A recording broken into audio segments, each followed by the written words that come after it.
What if you could deliver your service as if it was a product? No more custom scoping, less pricing questions, more time back in your schedule. This is the promise of the productized service, a trend we've been seeing take creative services by storm these past few years, with firms like Designjoy and Two Step Social that offer a pre-packaged service that operates a lot like a product. From their clear upfront offers to their automated onboarding, these services feel predictable and repeatable in ways that custom scoped projects do not. And that goes for both the service provider and the client. Whether you're thinking of productizing your service or you just want to know what all the fuss is about, you're going to love today's guest, Philip Wallage. Philip is on a mission to end feast or famine freelancing, and the way that he does that is by empowering creatives to package their service so it is a predictable, repeatable, scalable offer. Philip and I spoke about what it means to productize your service, what types of services it's good for, how to price your offer, and how to get started testing the waters. It's a thought-provoking conversation for both new and experienced creatives. I'm Lex Roman. I help creatives make smarter marketing bets, and you're tuned in to the Low Energy Leads Show.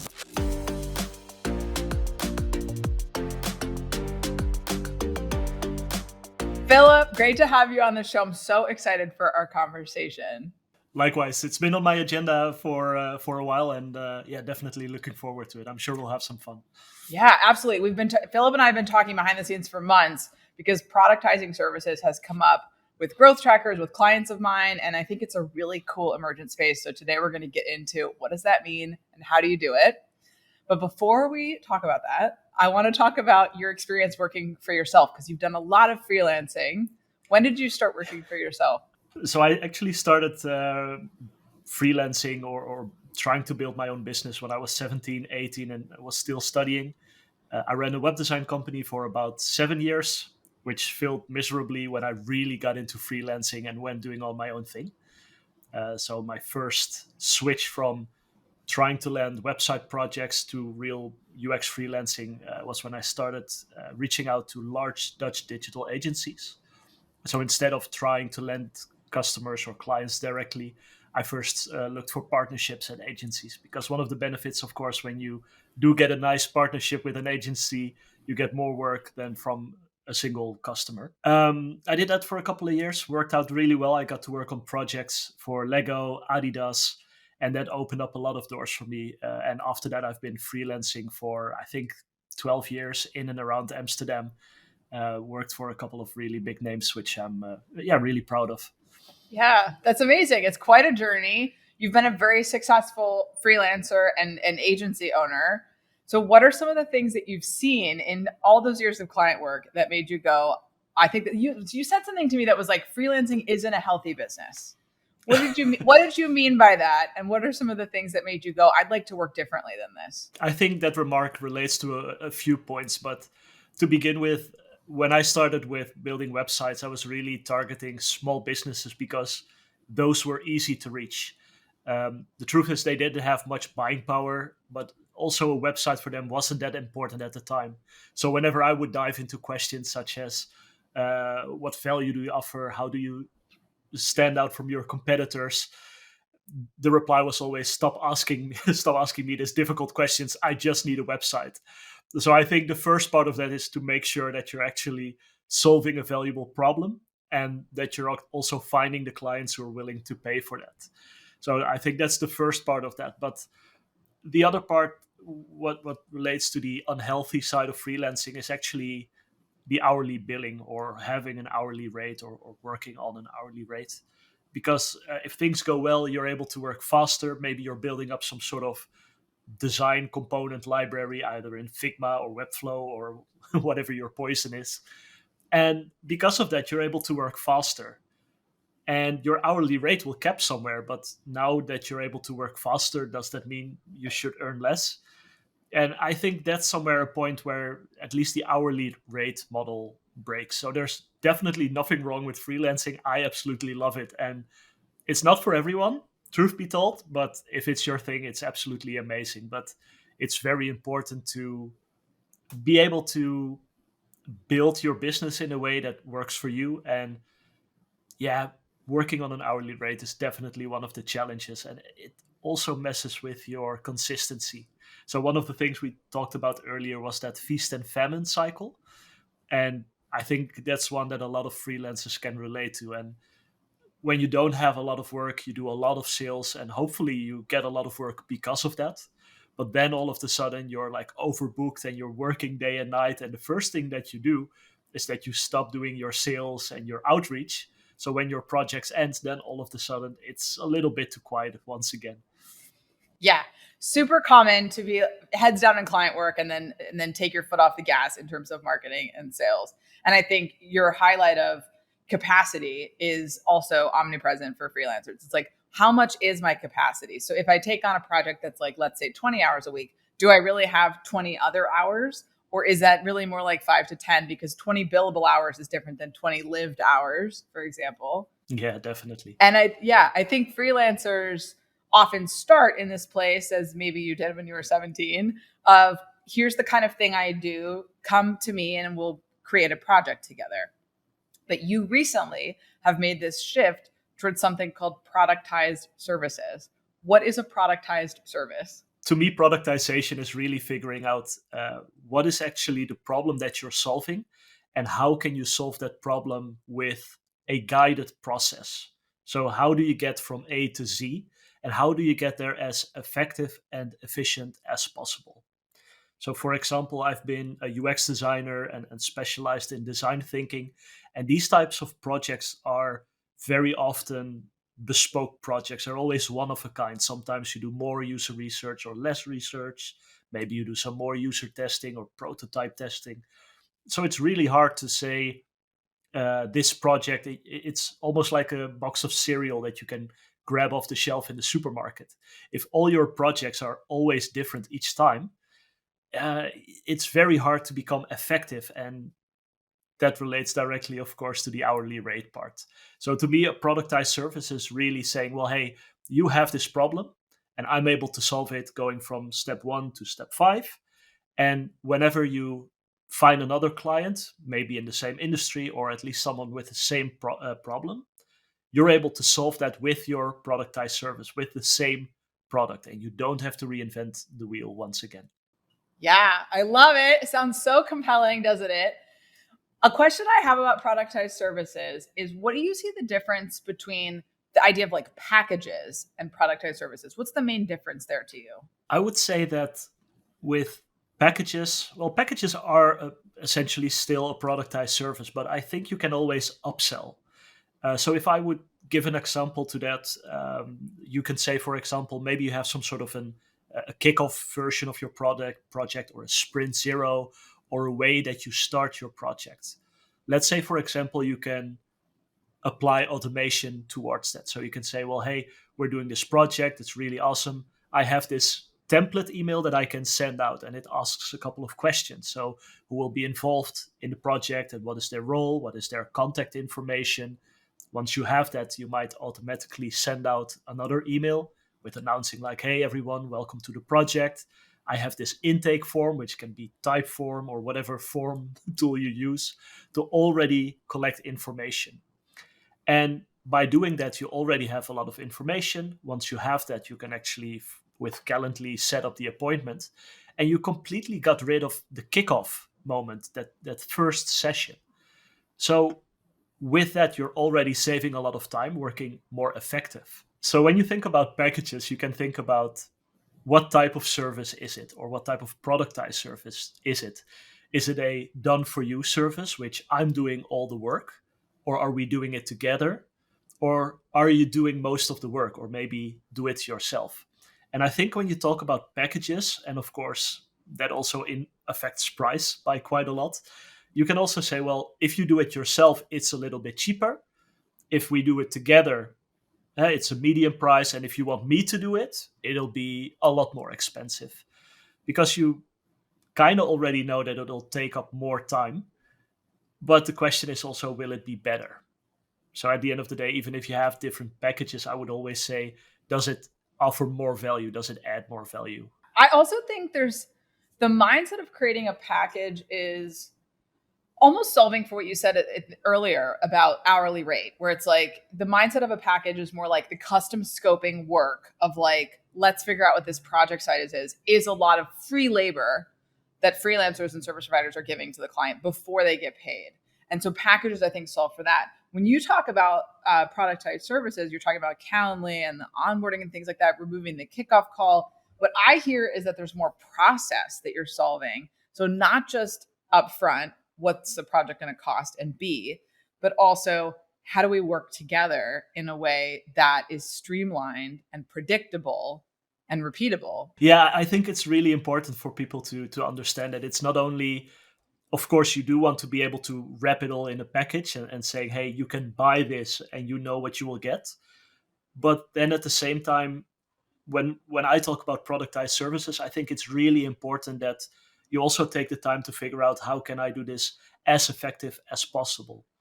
Because when we think about scaling a company, quite often people think about hiring people because then my company grows, I'm getting bigger.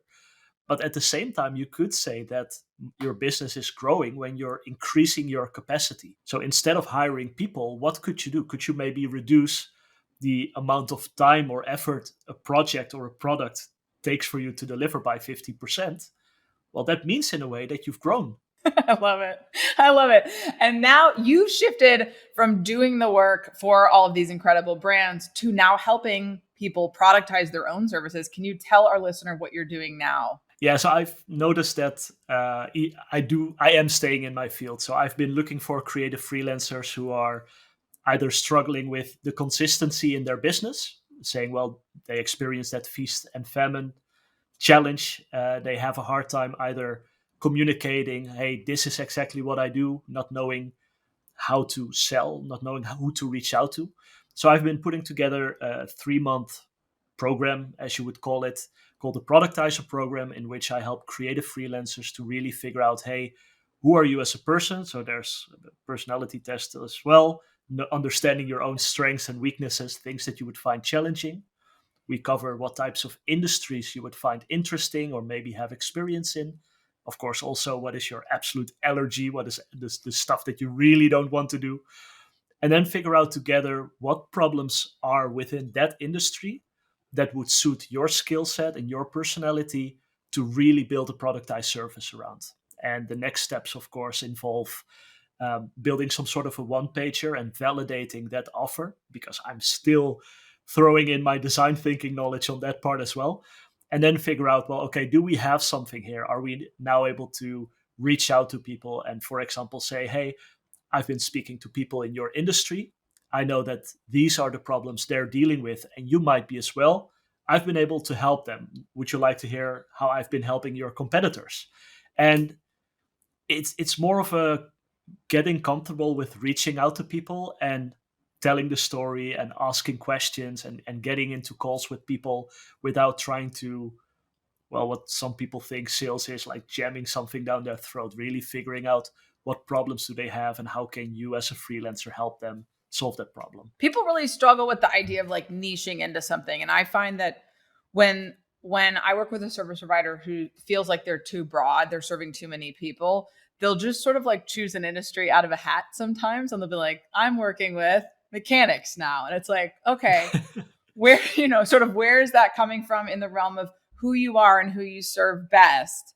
And I think your strategy about the personality test and sort of the industries that you have experience in, those things can make sense. I also think the type of problem you solve can span industries. When we think about niching, people often go to industries, but I think the type of problem that you solve, accessibility is a great example of something that spans industries. Like your expertise doesn't have to sit in an industry category. Yeah, and one of the things that what was like some sort of an aha moment for me was also when, for example, when I helped a web designer earlier on who was also really into accessibility. He said, well, I really want to build these websites. But the thing that really got things rolling for him was some sort of an accessibility audit, because there are a lot of government and public sector websites who need to abide to those rules. If they receive some sort of funding, then one of the requirements is actually that they are really accessible. So having such a tool, which is really such a crazy idea, was such a strong lead generator that it would actually help him to do what he really loves. So even if you are doing what you love, it's really important to think about what problem does it solve, and how does that help me get my foot in the door. And the buyer mindset there, right? Like the accessibility audit maps so closely into the buyer's mindset of, I'm a government agency and we're being told that we could get fined if we don't fix our accessibility. So I need someone to tell me how bad we are on this, like score us on this, right? So that lead generator is like a natural fit for what the buyer is actively looking for, which then just opens the door to our service. That's a beautiful example. We love that. This brings us to the sponsor of today's episode. Are you struggling to harness the full potential of LinkedIn to get the leads that you want? My sponsor this month, Janice Porter, experienced LinkedIn trainer and relationship marketing strategist, can help. As my valued podcast listener, you qualify for her exclusive offer, a 1-month free trial to her LinkedIn Advantage group program. It's an opportunity to conquer your LinkedIn challenges, supercharge your lead generation, and master networking strategies. Take advantage of this free trial and be your own success story by visiting podcastadvantage.janiceporter.com today.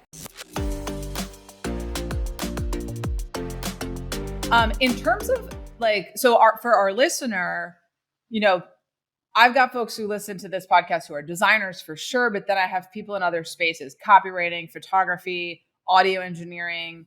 Do you think there's certain businesses that are more prime for productizing services than others? What would go into like your business might be good for this? It's a good question. I think the people who would benefit most from it or the companies who would benefit most from it are the ones who are service providers who are working on an hourly rate, which would give them the difficulty to scale. I see, for example, a lot of digital agencies or marketing agencies or full service agencies who are growing the traditional way, meaning hiring more people. And then, for example, they run into the problem of we have certain specialists, but they work in their own way. And when we have to involve a specialist for a proposal, if we would ask both of them, they would both give us a different answer. So also within those types of companies, even with multiple employees, it would be beneficial because you actually have these packages to sell. You don't have to reinvent every proposal once again. So to answer your question short, I would say service providers who are working on an hourly rate. And I think they would benefit most from it, because once you have a productized service, you can always calculate how much time would it take me, what would be the normal rate, can I do that times 2, times 5, times 10, and how can I make it more effective? And I think that's a really good starting point. Pricing is such a huge pain point, to your point about like, if I ask the team and I'm trying to get the sense of hours and the rates and it's all different, pricing is really challenging. It's really logical for a lot of us to price off of time. What goes into pricing a productized service? How do you do that? As you get more effective, you get punished if you're charging off of time. So how do you price off of value in a productized service? Yeah, but pricing definitely is a topic that we could spend a lot of time on. I think, to be honest, there are just a few famous quotes also from Dan Kennedy, I believe, who said, like, charge as much as you can without smiling. And I think that's a really good quote, to be honest, because at the end of the day, you're solving a problem. And if you take a look at your competitors, and you're always, because that's how a lot of people try to market it. They look at like, what is the average price? I'll make it a little bit cheaper and I'll try to add a little bit more value. But at the end of the day, you really want to say, well, I'm going to deliver so much more value than any of my competitors. And it'll cost so much more that the people that I'm talking to won't even think about comparing it to my competitors, because I'm offering so much more value. It's also a lot more expensive.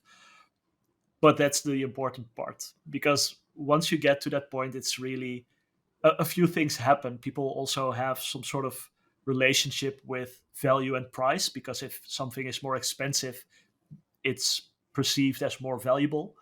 But people also take it more seriously. If, for example, if I would give a presentation somewhere and I would say I'll do it for free, or I do it for 800, 1,200 euros, nobody would really have certain feelings about it.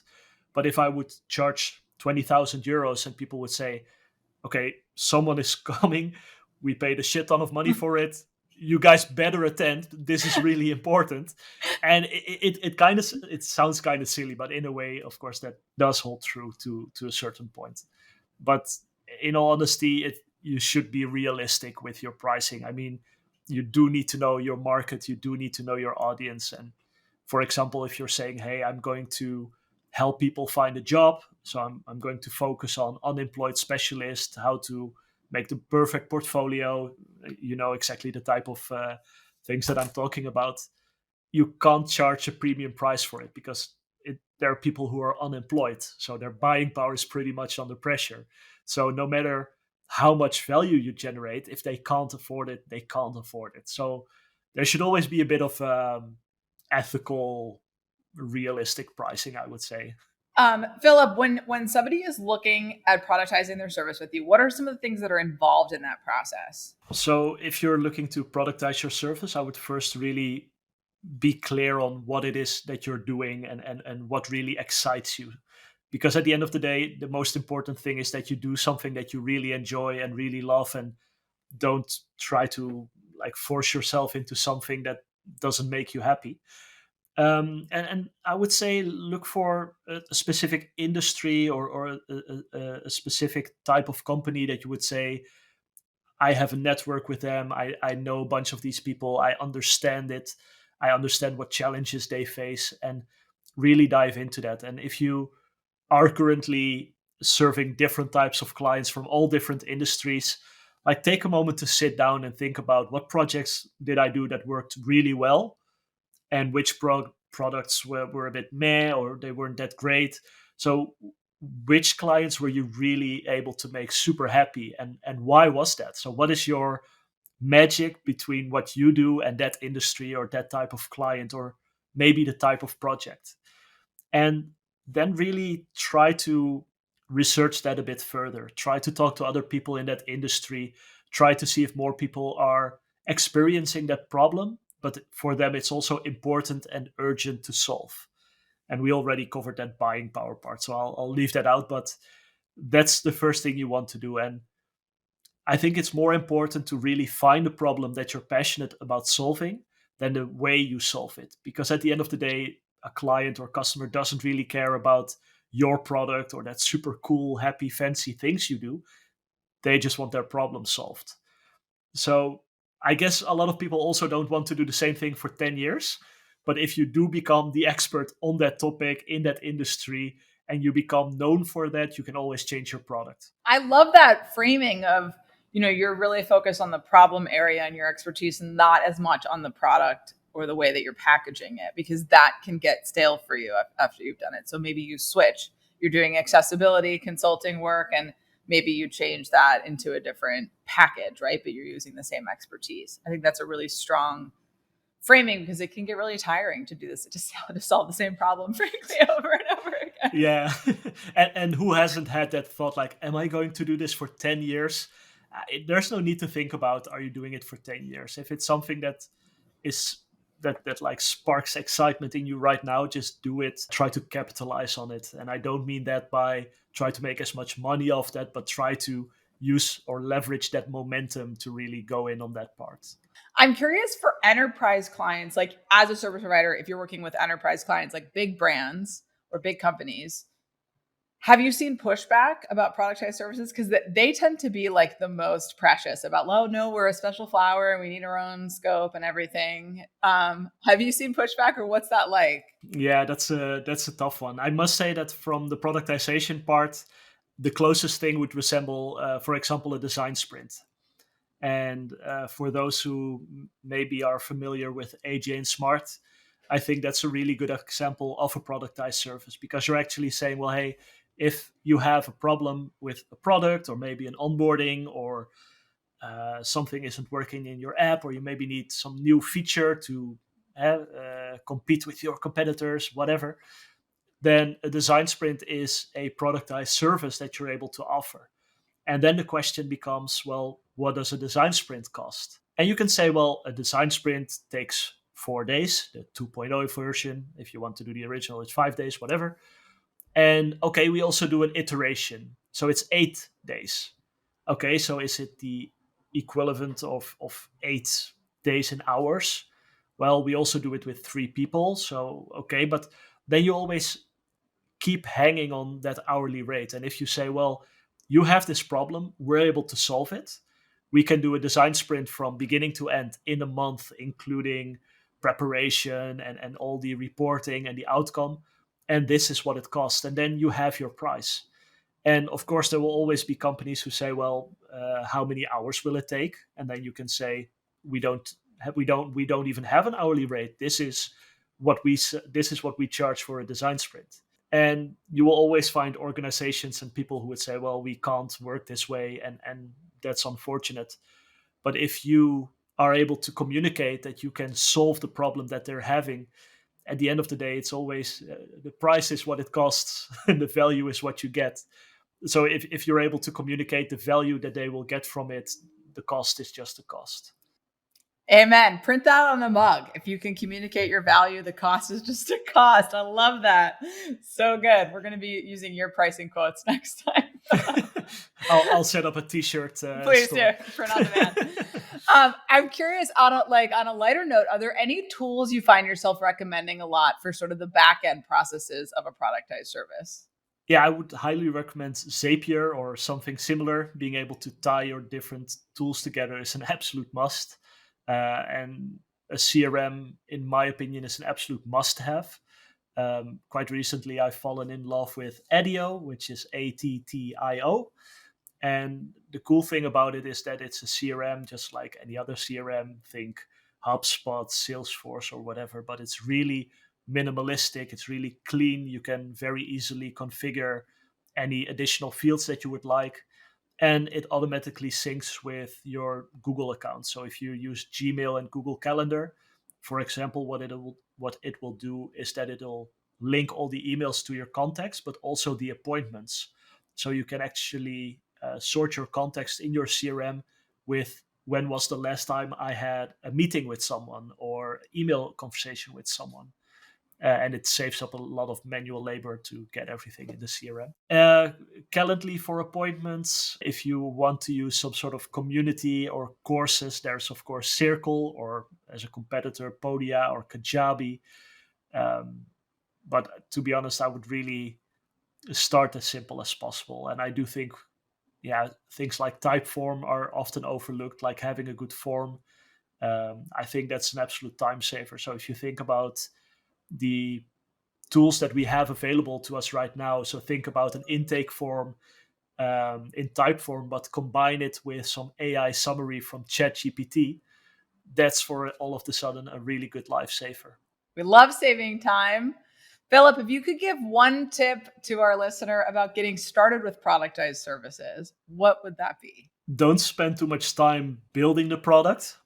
Just write a one-pager, just save it as a PDF or make like some sort of presentation, like no more than 6 to 8 slides, and start talking to people. Like just like dip your toe in the water. Don't waste your time like recording video courses before you even know if there's potential.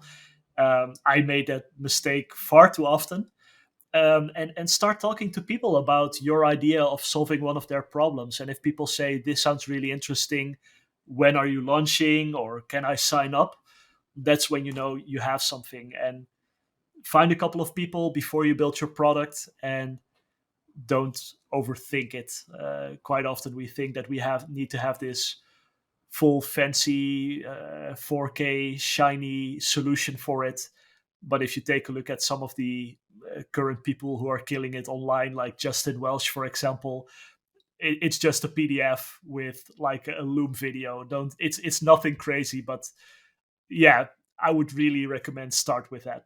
So true. It's a common mistake. We overbuild and then we fail to get in front of the market. We're like, oh, they're going to love this. And then we talk to them. It's like, oh, actually, we sort of built it all up in our head. Yeah, exactly. Or build it as you go. One of the things that scares the living crap out of me is sell first, solve later. I think that's also a really fun idea. But yeah, I truly believe that finding that problem and building that perfect solution, that perfect offer attached to it, that's a lot more difficult than actually building the solution. So start with that, spend more time on that, and don't build anything crazy before you're certain that you have something. Is there anything that you're doing that you want to share if folks want to work with you or keep in touch with you? So the community that I'm building with all the courses, workshops, programs, recordings of everything that I teach, I'm currently still building that. And for that, I have an offer of 797, so just under 800 euros. And with that, you get full access to a community with all those resources.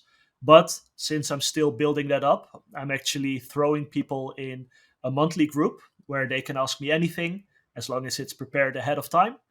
And then on a monthly session, I will try to answer all your freelance related questions, challenges you run into.